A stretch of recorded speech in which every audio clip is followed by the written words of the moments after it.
Assalamualaikum warahmatullahi wabarakatuh. Di sini kami dari kelompok 2 akan mempresentasikan hasil kerja kami pada mata kuliah Sistem Informasi Manajemen yang berjudul Keamanan Informasi dalam Sistem Informasi Manajemen. Tapi sebelum kami mempresentasikan hasil kerja kami, terlebih dahulu saya akan memperkenalkan masing-masing dari anggota kelompok kami. Yang pertama ada saya sendiri, Anita Arliani. Yang kedua ada Sri Mulyani. Yang ketiga ada Rahmat Agung Prabowo. Yang keempat ada Arila Dina Arasani, dan yang kelima ada Fatih Anim Falahuddin. Baik, selanjutnya. Baik, di sini saya akan menjelaskan tentang latar belakangnya terlebih dahulu, yang mana data merupakan aset penting bagi organisasi, karena data sendiri memiliki nilai strategis dalam mendukung pengambilan keputusan serta pencapaian tujuan organisasi. Data yang dikelola dengan baik dapat memberikan informasi yang akurat serta relevan untuk perencanaan, pengendalian, serta evaluasi kinerja. Kemudian, peningkatan penggunaan sistem digital pada keamanan informasi, yang mana pemanfaatan teknologi informasi dan sistem digital secara lebih luas dan terintegrasi untuk melindungi aset informasi organisasi. Sistem digital ini dirancang untuk memastikan kerahasiaan, integrasi, dan juga ketersediaan data, serta meminimalkan risiko ancaman cyber, kebocoran, dan juga penyalahgunaan informasi.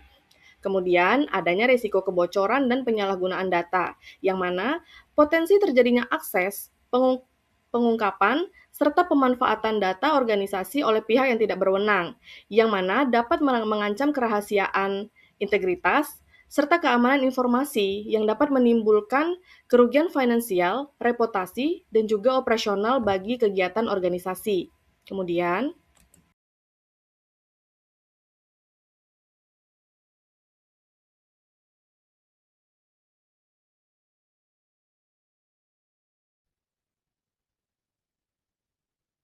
Oke, pada slide ini kita akan membahas tentang keamanan informasi. Jadi, keamanan informasi itu merupakan upaya yang dilakukan untuk melindungi data dan informasi dari akses yang tidak sah, penyalahgunaan, maupun kerusakan. Nah, tujuan utama dari keamanan informasi ini adalah memastikan bahwa data hanya dapat diakses oleh pihak yang berwenang. Kita masuk ke poin yang nomor satu atau yang pertama, yaitu perlindungan dari akses yang tidak sah. Jadi, seperti yang saya katakan sebelumnya, inti dari keamanan informasi itu adalah memastikan bahwa informasi atau data perusahaan tidak jatuh ke tangan yang salah atau akses tidak sah. Nah, ini bukan hanya bicara soal hacker dari luar, tetapi juga pihak internal yang tidak berkepentingan. Contoh sederhananya, staf gudang tidak seharusnya bisa mengakses data gaji direksi.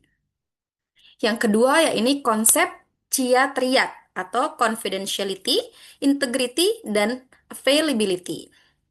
Jadi keamanan informasi bertujuan untuk menjaga tiga pilar utama yang tadi. Yang pertama itu kerahasiaan, yaitu data hanya boleh dilihat oleh pihak yang berhak. Yang kedua, integritas. Datanya harus akurat, konsisten, dan tidak boleh diubah oleh pihak yang tidak berwenang. Yang ketiga, yakni ketersediaan. Data harus bisa diakses saat dibutuhkan. Nah, apabila server down karena serangan, berarti keamanan informasinya masih belum bagus atau gagal. Oke. Yang ketiga, kita masuk ke poin nomor tiga, yaitu mendukung keandalan sistem informasi manajemen. Oke, seperti yang kita tahu, SIM ini atau sistem informasi manajemen ini digunakan untuk mengambil keputusan bisnis. Jika datanya bocor atau dimanipulasi, maka keputusan manajerial menjadi tidak valid. Keamanan informasi hadir untuk menjamin bahwa sistem informasi manajemen bisa dipercaya atau andal sebagai pengambilan keputusan strategis.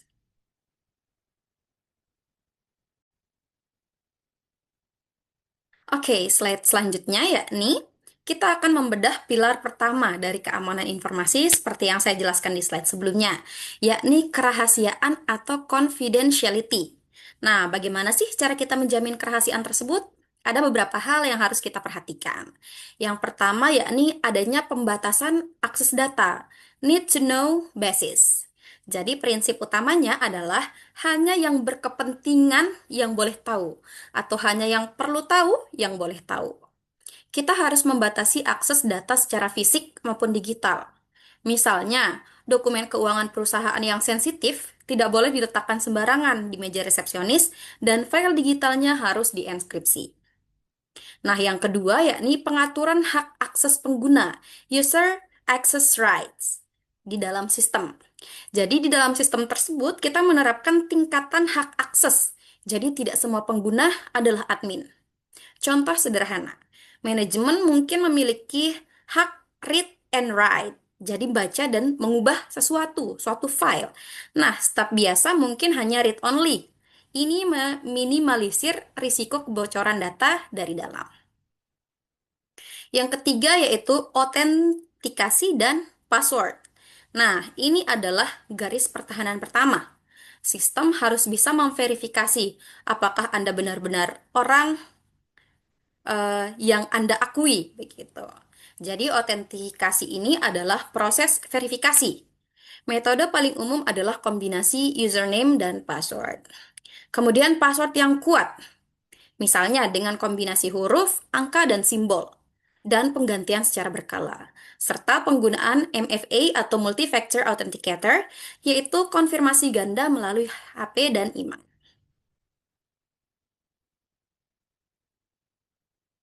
Pada bagian ini, kita akan membahas tentang integritas data atau data integrity. Integritas data merupakan upaya untuk menjaga agar data tetap akurat, konsisten, dan dapat diandalkan sepanjang siklus hidup data, mulai dari proses input, pengolahan, hingga penyimpanan informasi. Untuk menjaga integritas data, diperlukan penerapan mekanisme validasi dan verifikasi pada saat input data. Hal ini bertujuan untuk meminimalkan kesalahan sejak awal serta mencegah terjadinya inkonsistensi data yang dapat berakibat pada kesalahan pengambilan keputusan. Selain itu, integritas data juga didukung melalui pengendalian akses yang baik, pencatatan jejak audit atau audit trail, serta pengendalian terhadap setiap perubahan data. Dengan adanya kontrol tersebut, sistem dapat mencegah modifikasi data oleh pihak yang tidak berwenang dan memastikan setiap perubahan dapat ditelusuri serta dipertanggungjawabkan. Dengan demikian, penerapan integritas data menjadi aspek penting dalam menjaga kualitas informasi, meningkatkan kepercayaan pengguna, serta mendukung proses kerja dan pengambilan keputusan yang lebih akurat dan efektif.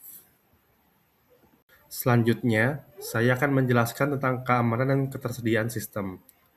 Keamanan dan ketersediaan merupakan dua aspek penting dalam pengelolaan sistem informasi, agar sistem dapat berjalan lancar, andal, dan berkelanjutan. Pertama, ketersediaan data dan sistem harus selalu terjamin. Hal ini dilakukan melalui penerapan prosedur pencadangan data atau backup, serta pemulihan data atau recovery secara berkala. Dengan adanya mekanisme ini, data dan sistem tetap dapat digunakan meskipun terjadi gangguan, kesalahan, atau kehilangan data. Kedua, sistem informasi wajib dilengkapi dengan mekanisme perlindungan terhadap ancaman siber, seperti malware dan serangan jaringan. Keamanan sistem ini bertujuan untuk melindungi data, menjaga kerahasiaan informasi, serta mencegah akses yang tidak sah yang dapat merugikan organisasi. Selanjutnya, seluruh upaya keamanan dan pengelolaan sistem tersebut harus difokuskan untuk menjaga keandalan dan kontinuitas operasional sistem. Dengan sistem yang aman dan selalu tersedia, layanan dapat diakses dan digunakan secara optimal, sesuai dengan kebutuhan organisasi. Dengan demikian, penerapan keamanan dan ketersediaan sistem yang baik akan mendukung kelancaran operasional serta meningkatkan kepercayaan pengguna terhadap sistem informasi yang digunakan. Sistem informasi manajemen berperan mengendalikan akses data, menjaga integritas informasi, serta memastikan data diproses secara aman dan terstruktur. Dengan demikian, hanya pengguna yang berwenang yang dapat mengakses dan mengelola informasi penting organisasi. Dalam pengambilan keputusan, keamanan dan integritas data dalam sistem informasi manajemen menghasilkan informasi yang andal dan dapat dipercaya. Hal ini membantu manajemen dalam mengambil keputusan yang tepat serta mengurangi resiko kesalahan akibat data yang tidak akurat.